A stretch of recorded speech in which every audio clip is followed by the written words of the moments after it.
dinc məqsədli və yaxud da hərbi məqsədli nüvə texnologiyalarına nəzarət hansı qurumlar tərəfindən aparılır? Birinci növbədə Birləşmiş Millətlər Təşkilatı tərəfindən aparılır. Çünki Atom Enerjisi Beynəlxalq Agentliyi onun qurumudur.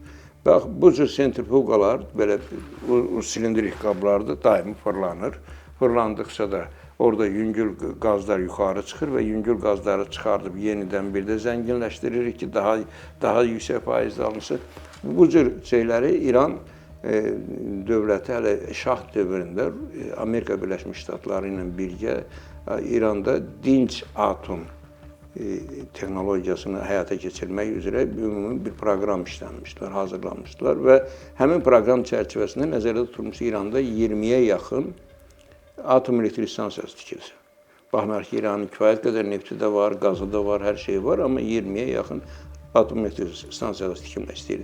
Və bunun üçün də müvafiq olaraq uran zənginləşmə sistemi qurulmuşdur. Sentrifuqaların çoxusu Amerika Birləşmiş Ştatları tərəfindən o dövrdə verilmiş sentrifuqalardır. Dini inqilab baş verəndən sonra Amerika ilə, İsrail ilə İranın əlaqəsi biraz zəiflədi. Və bu zəifləmək get-gedə daha da kəskinləşdi və artıq bilirsiniz 30 ildən çoxdur ki, onlara qarşı böyük sanksiyalar qoyulubdur və müxtəlif nüvə proqramı sayəsində heç bir ümumi razılığa gələ bilmirlər. Baxmayaraq bir neçə dəfə belə Amerika ilə onların birbaşa kontraktı olub, hətta Atom Enerjisi üzrə Beynəlxalq Agentlikdə 2 dəfə onların söhbətlərində mən də iştirak etmişəm, Azərbaycan təmsilçisi kimi. Və ümumi şəkildə hələlik bir razılığa gəlməyib, çünki onlar bütün obyektlərini Atom Enerjisi üzrə Beynəlxalq Agentliyinin üzünə açmayıblar. Açmayanda da heç nə olmasa da şübhə doğurur. Bildirmir ki, dünyaya kasıbdır, yoxsa varlıdır. Yəni, bu sayədə texnologiyaları kifayət qədər var, yoxdur. Amma bildirməməyi onu göstərir ki, bu ya qonşu dövlətlərdən özünü güclü göstərir, ya da ki, doğrudan da var, nəsə var. Əsasən, atom bombalarının əksəriyyəti plutoniumdan indi düzəldilir. Çünki çox rahat alınır. 238 doludur, şüalandırırıq, alırıq plutonium.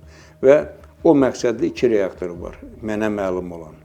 2 reaktoru var. Birinci gün elə atılan bombanın biri bu reaktorların birinə düşüb. Yəni, bu sızma deyəndə, bax, həmin sızma deyəndə ki, Grossi deyir ki, misalsın sızma, mən elə güman edirəm, sızma deyəndə həmin reaktorlarda olan qəzalar nəticəsində sızma. Bəli, orada nüvə yanacağı var.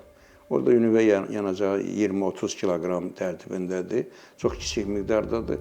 Onun bütün fəsadları yarada bilər, ətrafda radioaktiv çiklənmə də verə bilər, yəni bu həm radioaktiv maddələrlə olaraq çiklənə bilər, həm də ki, tullantılar baş verə bilər. Yəni bunun da diametri 10 kilometrdən o tərəfə getməyəcək heç vaxt.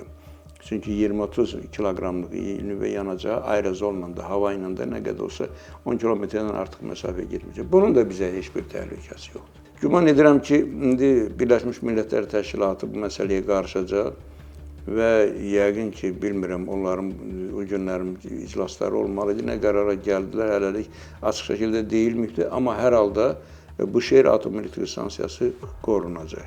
Qalan obyektləri vurulacaq. Bu söz ki, bütün nə qədər obyekt var, hamısı dağılmalıdır, dağılacaq.